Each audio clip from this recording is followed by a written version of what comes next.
Vamos a hablar del testimonio personal. Hemos estado comenzando a hablar sobre la vida cristiana integral.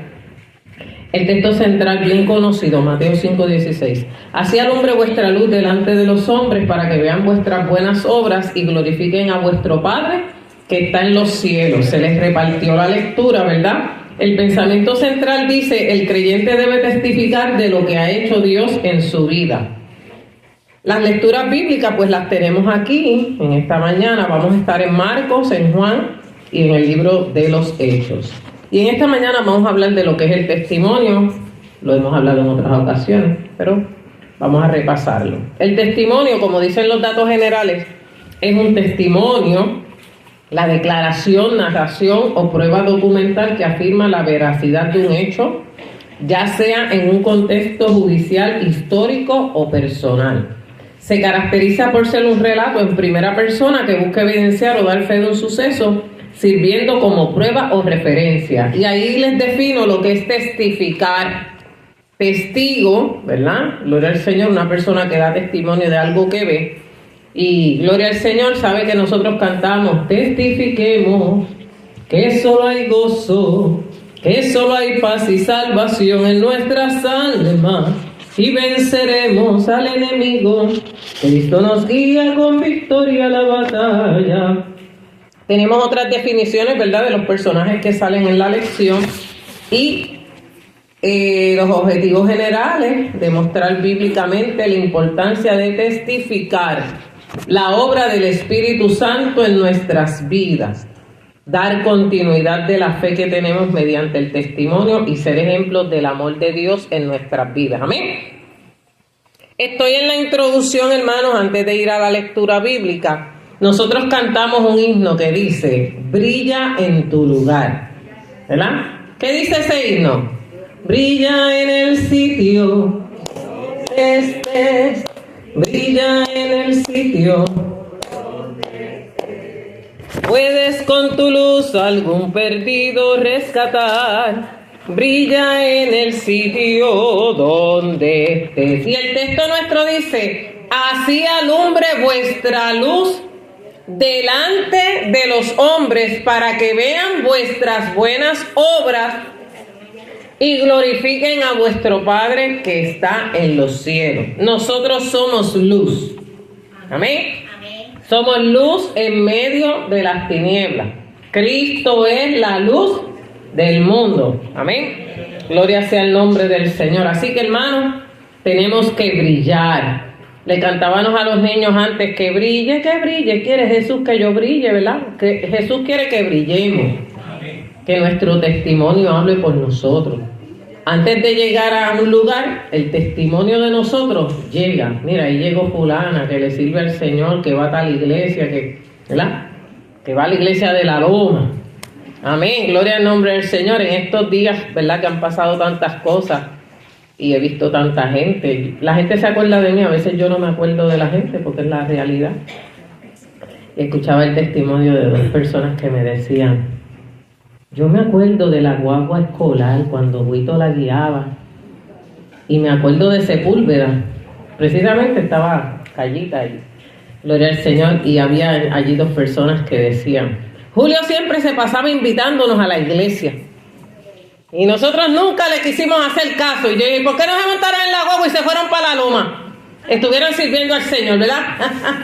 Qué lindo. Pero qué lindo es escuchar eso, ¿verdad? Que todavía hay gente que después de tantos años se acuerdan de la guagua. Hermano, eso ya usted no lo ve, guaguas escolares recogiendo gente para la iglesia. Eso ya no se ve. Eso se borró en este país, porque todo el mundo tiene cajo ahora, ¿verdad? Y esa tradición de que la gente salía a las paradas a esperar la guagua de la iglesia desde las 6 de la tarde, hermano, eso, amén. Y la gente se acuerda, la gente está conmigo, se acuerda de la guagua escolar, Tony. Aquí había una guagua de 60 pasajeros que iba por los barrios buscando gente y esta iglesia estaba llena, ¿se acuerdan? Bueno, los primeros, los de 70 para arriba, ¿se acuerdan? Colín, ¿verdad? Colín, que estaba en ese tiempo, Ita. Ella viene en su cara, no la. La guagua daba 2 y 3 viajes. Así que multiplique 60 por 3. ¿Cuántas personas había en esta iglesia, hermano? Amén. Así que mire para allá. Yo creo que podemos volver a eso, ¿verdad, hermano? Amén. Qué lindo es el Señor. Pero, claro, pero qué lindo que te den el testimonio. Donde quiera que yo voy, que conocen a Julio, siempre me dan buen testimonio de él. Julio siempre estaba invitando a la gente a Cristo. Julio siempre estaba invitando a la gente a la iglesia. Amén. Igual que David siempre estaba predicando. Eso es lo que tenemos que hacer, hermano. En vez de estar por ahí hablando de tonterías y boberías y de chismes, hable la palabra. Hable la palabra. De testimonio. Mira, yo me convertí a Cristo, soy transformado. Pues demuéstrelo con su vida. ¿Cuántos dicen amén? Amén. Si a veces la gente no llega a la iglesia es porque nosotros los mismos creyentes somos piedra de tropiezo, hermano. Entonces, esta letra dice: brilla en el sitio donde estés, enfatiza lo que reflejas cuando sirves al Señor. El brillo que destila el creyente es la luz de Cristo y la unción del Espíritu Santo. Ningún creyente debe andar con la lámpara apagada. Así es. Tiene que brillar en medio de la oscuridad de las tinieblas de este mundo, porque somos un reflejo de la vida de Cristo en nosotros. Cuando usted se mira en aguas cristalinas, ¿verdad? Usted ve su reflejo. Pues el reflejo de nosotros es Cristo, la palabra. La palabra es el espejo que nos dice si estamos bien o estamos mal. Amén. Gloria al Señor. Así que la primera parte de la lección, la lectura, voy leyendo en Marcos 5, 18, 20. Estoy yendo rapidito, hermano, a ver si logro cubrirlo todo. Dice: al entrar en la barca, el que había estado endemoniado le rogaba que le dejase estar con él. Mas Jesús no se lo permitió, sino que le dijo: vete a tu casa, a los tuyos, y cuéntales cuán grandes cosas el Señor ha hecho contigo y cómo ha tenido misericordia de ti. Y se fue y comenzó a publicar en Decápolis cuán grandes cosas había hecho Jesús por él, y todos se maravillaban. Estoy en la primera parte. ¿Cómo se distingue un creyente? El Evangelio de Marcos es un evangelio corto, preciso y conciso en su narración, porque Marcos escribió lo que el apóstol Pedro le contó. Va dirigido a los romanos, ¿verdad? Es un evangelio de acción y dinamismo, bien corto. Es el evangelio más corto de los 4 que hay.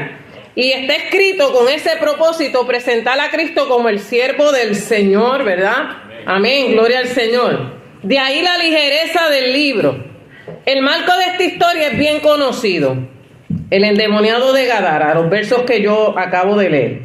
Gadara era una de las 10 ciudades de Decápolis. Decápolis viene de 10, eran 10 ciudades, ¿verdad?, que habían regadas en esa área. Y había un hombre en los sepulcros endemoniado. Dice ahí claramente que nadie podía atarle, pues los grillos que tenía él, ¿qué pasaba? ¿Qué pasaba con este hombre? Estaba tan poseído por el diablo, por Satanás, que había una legión en él y andaba desnudo y dormía en los sepulcros, hermano. Este hombre gritaba por los montes y cuando ve a Jesús, viene cogiendo donde él y se arrodilla. ¿Qué tienes con nosotros, Jesús Nazareno? Jesús, Hijo del Dios Altísimo, ¿verdad? Te conjuro por Dios que no me atormentes. Entonces Jesús le pregunta: ¿cómo tú te llamas? Y él le dice: legión, porque somos muchos. Tenía muchos demonios. Una legión tenía 2,000 soldados. Así que imagínense el estado de salud mental, emocional, psicológica de aquel hombre para estar en aquella situación.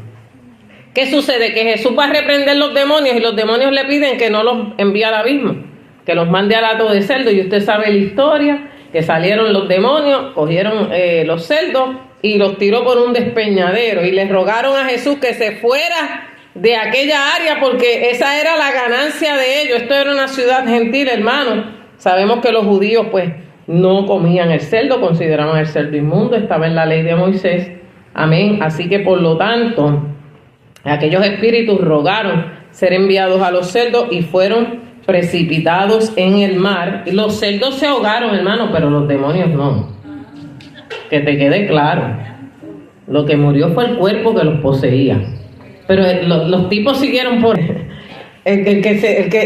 Dios quiera, ¿verdad? Yo no sé a quién cogió por el camino esa legión de demonios, hermano, aleluya.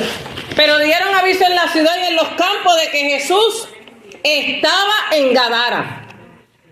Y salieron a ver qué era aquello que había sucedido, porque aquel hombre era conocido en toda la ciudad como el endemoniado gadareno. Entonces él, luego que es libre, se bañó, se vistió y estaba en su juicio cabal, sentadito lo más lindo. Amén. Entonces vienen a Jesús, ven al que había sido atormentado por el demonio y tuvieron miedo, sintieron temor, dijeron, wow, ¿quién es este hombre que pudo? Él fue el único que pudo meterle mano al tipo, ¿verdad? Porque no todo el mundo puede enfrentar una legión de demonios. Amén, pero era Jesús de Nazaret. Amén. Y, gloria al Señor, le rogaron a Jesús que se fuera de sus contornos porque sintieron temor del poder que Cristo tenía y de lo que había provocado en aquella ciudad, ¿verdad? Aunque aquel hombre había sido dominado por demonios, una vez es limpio, restaurado, quería mostrar su gratitud a Jesús y le rogaba a Jesús que lo dejase ir con él. Pero ¿qué nos dice ahí el verso 19? Jesús no se lo que permitió. ¿Qué le ordenó Jesús?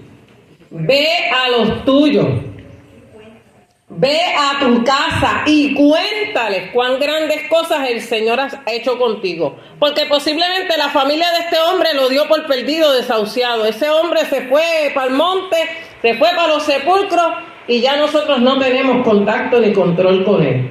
Pero qué lindo lo que Cristo hizo, y Cristo quería que él fuera su familia, para que ellos vieran el cambio de lo que había pasado en su vida, la transformación tan poderosa que hizo el Hijo de Dios en él. Así que, hermanos, era necesario que él fuera a predicarle a los suyos, porque dice en el verso 20, y fue y comenzó a publicar en Decápolis cuán grandes cosas había hecho Jesús con él, y todos se maravillaban.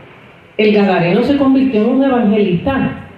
Hablamos mucho de la mujer samaritana, pero aquí tenemos un hombre que no es mencionado como un misionero ni, pero se fue por todas las ciudades de Decápolis diciendo, encontré un hombre que me salvó, que me limpió y que me libertó de los demonios que yo tenía. Amén. Amén. Así que se fue a testificar. Pero a quien primero tenía que testificarle era a su familia, hermano. Cuando nos convertimos a Cristo, los inmediatos deben saber que Cristo entró dentro de mí. Porque si yo sigo la guerra en mi casa, si yo sigo peleando con las esposas, sigo peleando con el esposo, sigo peleando con los hijos, hermano, va a decir, pero ¿y para qué tú fuiste a la iglesia? ¿Qué ha hecho Dios en ti, verdad? Pero la gente tiene que dejarse transformar, hermano, a nadie se le obliga a cambiar. Pero el Espíritu Santo lo hace. Si usted se deja, el Espíritu Santo lo hace, ¿verdad que sí? Amén. La familia inmediata debe ser el primer testigo de la obra del Espíritu Santo en nosotros. Este hombre obedeció a Jesús. Y este es el primer paso de cambio, obedecer. Ve a los tuyos, cuéntales, dile. Cristo nos dijo en la gran comisión, ir por todo el mundo. ¿Y qué? Y predicar el evangelio a toda criatura. Puerto Rico está bien evangelizado. Aquí está nuestra bandera. ¿Verdad que sí? Hay iglesias por milla cuadrada que usted no tiene idea y cada día abren más. Pero cuán efectiva está siendo la palabra. ¿Cuánta, cómo se dice? Recepción hay de la gente para recibir a Cristo. Amén. Gloria al nombre del Señor. Así que tenemos que seguir predicando el evangelio. En Estados Unidos hay áreas que todavía necesitan ser evangelizados, que usted no lo crea. Hay lugares donde es difícil llevar la palabra de Dios. Ahí usted tiene un montón de países a donde hay que llevar el evangelio. En algunos sitios es más fácil, en otros sitios es más difícil, hermano. Pero el Señor nos llamó para llevar su palabra, ir por todo el mundo y predicar este evangelio a toda criatura, hermano. Pero a quien primero tenemos que ganarnos es a la familia. Amén. Se convierte la mujer, después viene el esposo, después vienen los hijos, o vienen los hijos y el esposo, después, o viene el esposo primero, después viene la esposa, o viene el sobrino y se gana toda la familia. El orden puede variar, ¿verdad, hermano? El orden puede variar. Pero anhelamos que nuestra familia conozca lo que nosotros conocemos y reciba a Cristo como su Salvador. ¿Cuántos adoran a Dios? ¿Qué debe hacer un creyente cuando conoce a Jesús? Segunda parte. Dice Juan 1, 40-42. Andrés, hermano de Simón, Pedro era uno de los dos que habían oído a Juan el Bautista, ¿sabes? Y habían seguido a Jesús. Este halló primero a su hermano Simón y le dijo: hemos hallado el Mesías, que traducido es ¿qué? El Cristo. Y le trajo a Jesús. Y mirándole Jesús dijo: tú eres Simón, hijo de Jonás. Tú serás llamado Cefas, que quiere decir Pedro. Qué lindo es el Señor. Mire, hermano. Una de las cosas que hace que el evangelio corra es de la manera en que tú lleves el mensaje. Amén. En el primer capítulo de Juan se establece que Cristo es el principio de la creación. El verbo era con Dios y el verbo era Dios. Juan da testimonio de quién era Cristo. Pues Juan fue el discípulo más cercano de Cristo. El apóstol Juan era el que dormía, el que se recostaba en el pecho, ¿verdad? Y Juan el Bautista testifica de quién es Cristo al verlo llegar al río Jordán. He aquí el Cordero de Dios que quita ¿qué? El pecado del mundo. Juan dice en Juan 1:29, yo no soy el que ha de venir. Porque dice el verso 30 del capítulo 1 de Juan, este es aquel de quien yo dije, después de mí viene uno, un varón, el cual es antes de mí. Fíjense que Juan ya establecía la preexistencia de Cristo. Cristo es antes de que ellos fueran, hermano.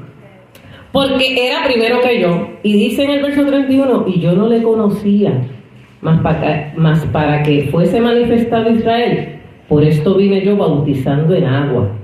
Dios no le dijo, mira Juan, va a ser así. Él sabe, Jesús era primo de Juan. Pero Juan no sabía que Jesús iba a ser el Mesías.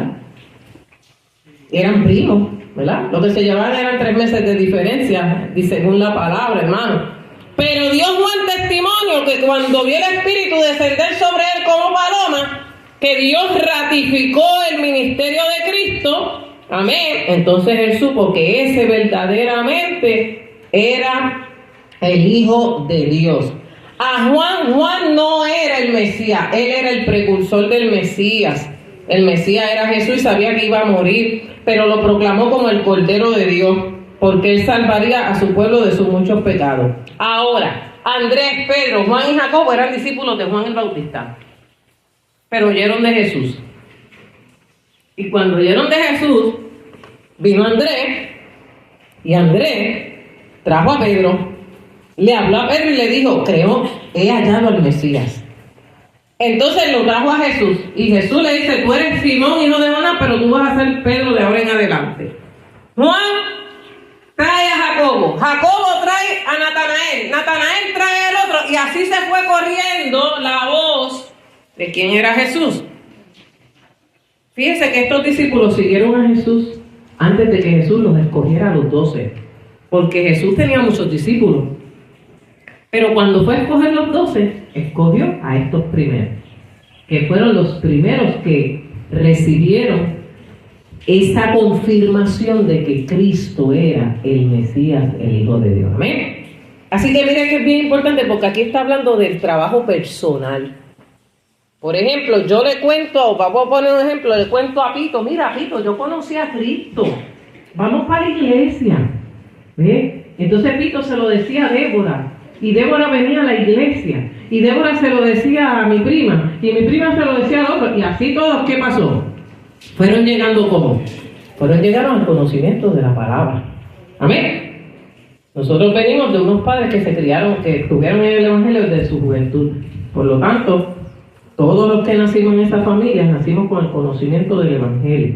Ya en el camino, algunos crecieron, otros se han apartado, pero siempre se ha mantenido, ¿verdad?, el temor de Dios, y siempre se ha mantenido una familia que le sirve al Señor, hermano. Por eso es importante el tú a tú. Yo te cuento a ti, tú me cuentas a mí, hermano. Yo invito a muchas personas a la iglesia, ¿verdad? Gloria al Señor. Invito a muchas personas a la casa de Dios, cristianos y no cristianos, hermano. Amén. Gloria al nombre del Señor, pero prefiero que sean no cristianos, que no le sirvan al Señor para que vengan a Cristo, ¿verdad que sí? Amén. Gloria al nombre de Jesús. Pero es importante que nosotros vayamos del tú a tú, ve a la casa de Dios, busca del Señor, mira, los tiempos están malos, están difíciles, arrepiéntete de tus pecados, ¿verdad? Que Cristo viene pronto, como cantaba el hermano Rafa, arrepiéntete que Cristo viene pronto, ¿verdad? Gloria al Señor. Así que los discípulos comprendieron el llamado de Dios. Cuando aquel le dijo, y de Nazaret puede salir algo bueno. Leví, ese fue Leví, creo, no, Leví no, Natanael, uno de ellos.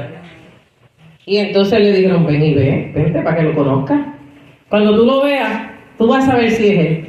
Cristo le dijo, antes que estaba de la higuera, yo te vi, y sí, yo soy el Hijo de Dios.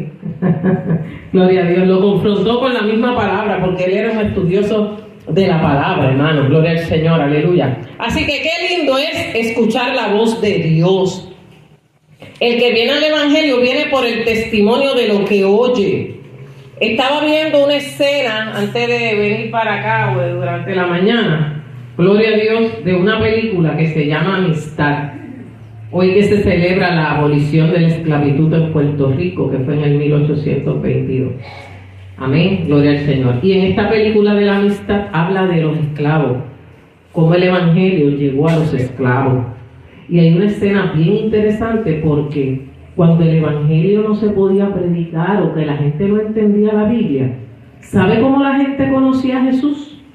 Con la Biblia ilustrada. ¿Ustedes se acuerdan de la Biblia? Dios habla hoy que tenía dibujitos. ¿Ustedes se acuerdan de esa Biblia?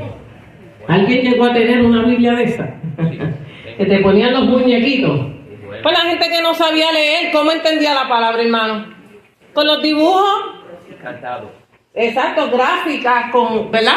Entonces, en esta película, el personaje le está enseñando la palabra con... Aquí, mira, vino y nació. Aquí sanaba a los enfermos. Aquí lo arrestaron. Aquí murió. Pero después resucitó y subió al cielo. Y si Él fue, ¿verdad? Él fue el Salvador de la humanidad, nos puede hacer libres a nosotros. Amén. Ese es el mensaje de la película, en esa escenita tan pequeña y tan cortita, gloria a Dios. Decía un predicador de la palabra, muy brillante, muy estudioso de la palabra, que una de las cosas que tenían las iglesias antiguas, usted lo va a ver, son los vitrales. ¿Qué son los vitrales, hermano? Los dibujos. Vaya a las iglesias de Europa. Allí están todos los evangelios representados. Hay escenas del buen pastor, hay escenas de aquello. Entonces, la gente que no entendía el evangelio, aunque era una iglesia, ¿verdad?, tradicional, veía esa imagen allí. Y por lo menos recibió un conocimiento de la palabra de Dios. No es que vamos a llenar la iglesia de mosaico, porque nosotros creemos por fe, ¿verdad que sí, hermano? Amén. Pero de alguna manera Dios tenía que hacer que el evangelio le llegara a la gente. Que el conocimiento de la Biblia que se la daban en latín era, pues la gente lo entendiera. Y veían ese dibujo allí, la gente se ponía a reflexionar qué significará eso, ¿verdad? Así que en la literatura nuestra, los tratados antes que eran libritos con dibujitos y historietas, ¿verdad? ¿Se acuerdan, hermano? Eso tiene un fin, porque no toda la gente le gusta leer, ¿verdad, Gerardo? Y uno por ver los muñequitos se ponía a verla.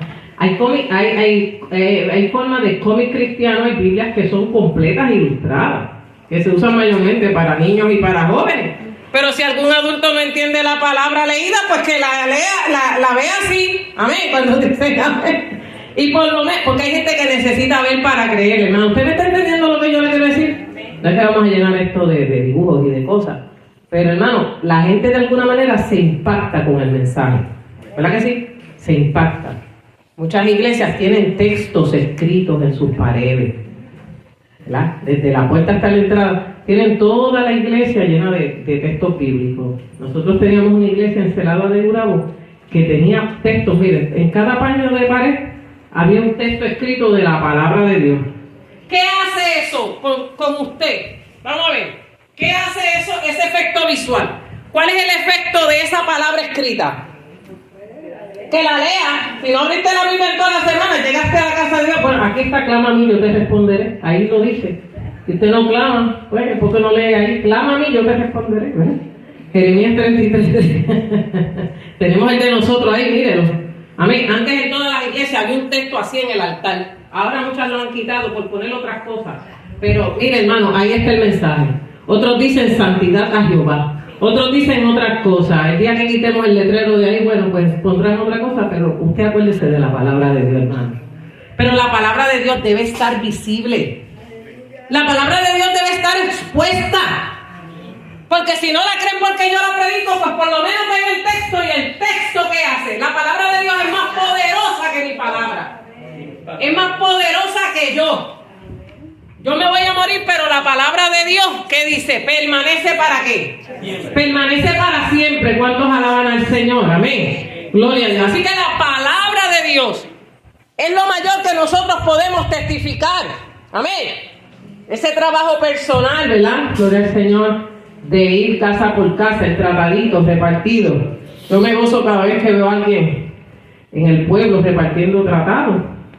Amén. Porque es que no se debe perder la costumbre de divulgar la palabra de Dios, de testificar de lo que el Señor ha hecho en nuestras vidas. Amén. ¿Qué debemos hacer nosotros los creyentes? Tenemos que dar a conocer el mensaje del Evangelio y traerlo desde los más cercanos a los que están lejos. A veces la gente quiere ir de misionero para Cuba, para Santo Domingo, para Brasil, para Colombia, para Haití. Para Haití tiene que estar lleno de unción del Espíritu Santo. Si va para Haití, para Cuba, ¿saben? Porque en Cuba no hay comida, la cosa está mal en Cuba. No vaya para allá si el Señor no lo llama, ¿saben? No vaya para México si el Señor no lo llama, que lo pueden matar también. Amén. Gloria al Señor. No es tan fácil, ¿verdad? Pues la boca es un mamey. Pero no es tan fácil predicar el Evangelio. Váyase a Nigeria, váyase al Medio Oriente ahora que está en guerra, hermano. Gloria al nombre del Señor. Mire, no es tan fácil. La gente quiere coger el mundo, pero no le predica a los que están en la casa. No le da testimonio a los que están en la casa. Y usted no puede ser luz afuera y oscuridad en su hogar. ¿Cuántos dicen amén? Se me sacó eso, miren. Es que tenemos que brillar. Porque de nada nos vale querer correr el mundo. Sino, ¿qué dice ahí? Así alumbre vuestra luz delante de quién. Para que vean vuestras ¿qué? Vuestras buenas obras. Mire, hermano, yo me pongo a pensar y voy a hacer un pensamiento medio loco aquí, ¿verdad? Yo soy así. Y yo digo, yo he cantado en tantas instancias de mi vida. ¿Cuándo yo me muera? ¿Quién va a cantar? ¿Quién va a cantarle al Señor? A mí no me tienen que cantar porque ya yo he cantado lo suficiente, hermano. Amén. Aleluya, gloria a Dios. Pero eso a mí no me preocupa, hermano. Después que la gente vaya a decir, mira, esta era la flaca que iba a todos los sitios a cantar, y que esta era la flaca que iba a hacer todas las invocaciones en todas las actividades del municipio.